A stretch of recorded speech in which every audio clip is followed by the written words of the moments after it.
It won't be easy for Ferrari in Monaco. The eighth round of the 2025 Formula One season presents a tough challenge for the Italian side, given that the narrow streets of the Principality, Charles Leclerc's home race, may not suit the SF-25. In the press conference, the Ferrari driver was quite clear about his own expectations, although he promised maximum effort and did not rule out the possibility of something unexpected, similar to what has happened in the 2025 Formula One season so far. Ferrari is not giving up. The historic Italian team still needs to make its biggest push when it comes to aerodynamic upgrades, specifically the package set to arrive in Spain next week. Additionally, the Technical Directive TD018 directive will come into effect, which could disrupt the current competitive order. That is a hope Ferrari harbors, particularly regarding McLaren. In top-tier motorsport, things can change quickly. Last season is a perfect example, and Charles Leclerc himself mentioned it in Thursday's press conference. However, there was a revealing moment in his comments. After 7 Grands Prix, the Monegasque driver, like the rest of the team, still has no clear idea what is wrong with the car. This raises a natural question. Can you fix an F1 car mid-season if you don't know what's wrong with it? Logic would suggest no. The reflection on Ferrari team principal Frédéric Vasseur is also interesting. If things don't go as hoped, it will be up to Fred Vasseur to make a decision. This implies that such a scenario has already been considered. On one hand, that might be normal, but to bring it up right before the update package isn't encouraging. Let's be honest, Ferrari itself doesn't seem particularly confident. The Maranello team has chosen to use the same rear wing as last year. This move was purely driven by the desire to save budget cap resources.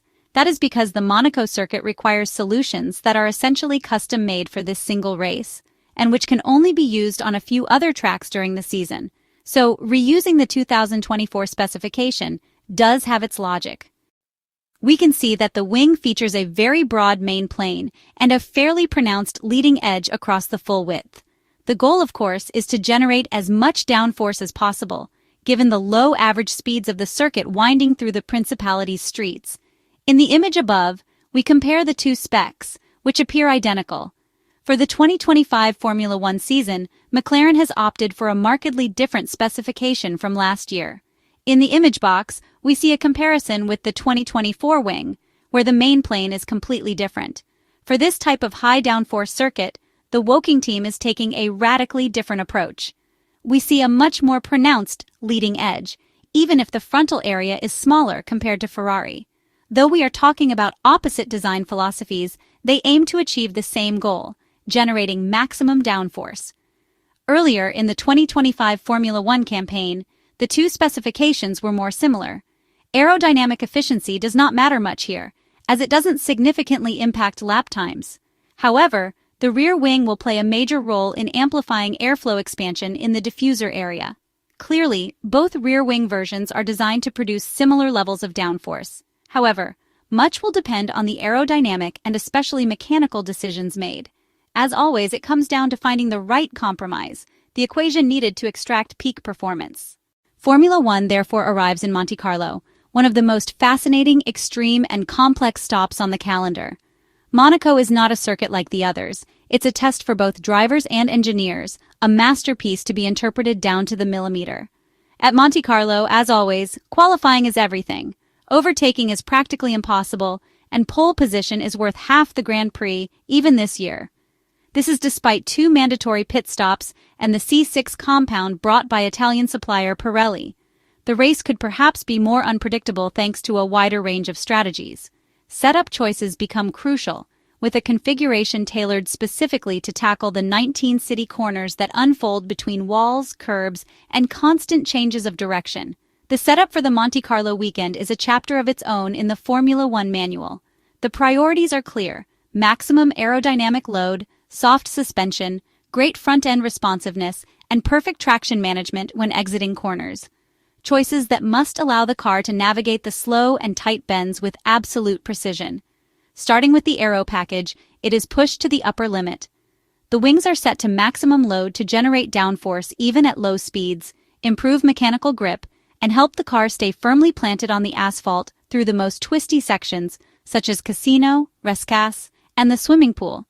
Ride height will necessarily be higher than usual for everyone, and the suspension is set softer, a possible advantage for Ferrari. In general, the track features many irregularities, bumps, and elevation changes. Moreover, the curbs are very aggressive, like those at the chicane after the tunnel and in the swimming pool section. A softer setup allows better absorption of the track's roughness, easier curb riding without losing stability, and maximizes tire contact with the ground. At the same time, the ride heights are significantly increased to avoid bottoming out on the rough sections of the track, which would lead to loss of downforce, instability, and floor damage.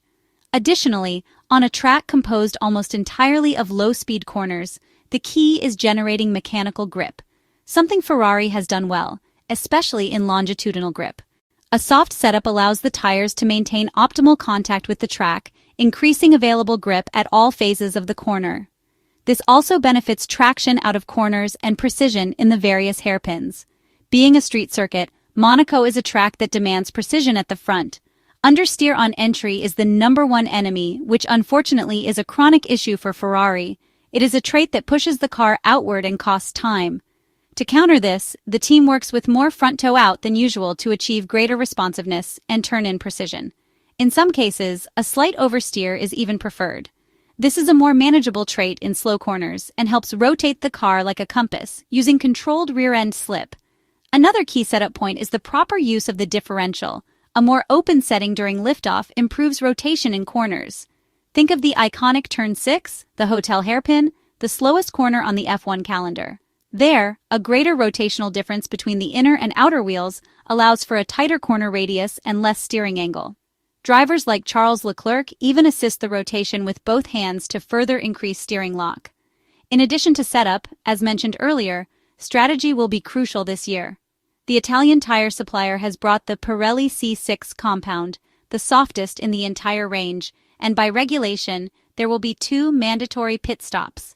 This opens up a variety of new scenarios for the Monaco Grand Prix, where the norm was to complete most of the race on a single compound, taking advantage of safety cars or red flags. With such delicate compounds and constant traffic, the undercut could become effective again, provided clean air can be found. For probably the first time as a Formula One driver, Charles Leclerc is not relishing his home Grand Prix in Monaco, fearing that it will expose the worst of his 2025 car's weaknesses. Leclerc has ridden the Ferrari roller coaster for long enough to be used to the emotional upheaval this season has brought. So far, it has been a familiar story. Progress one season to the point of expecting a title challenge the next. Have great hope and ambition, only to be disappointed once the car hits the track and the season really gets going. Normally going home to Monaco would be the boost Charles Leclerc needs.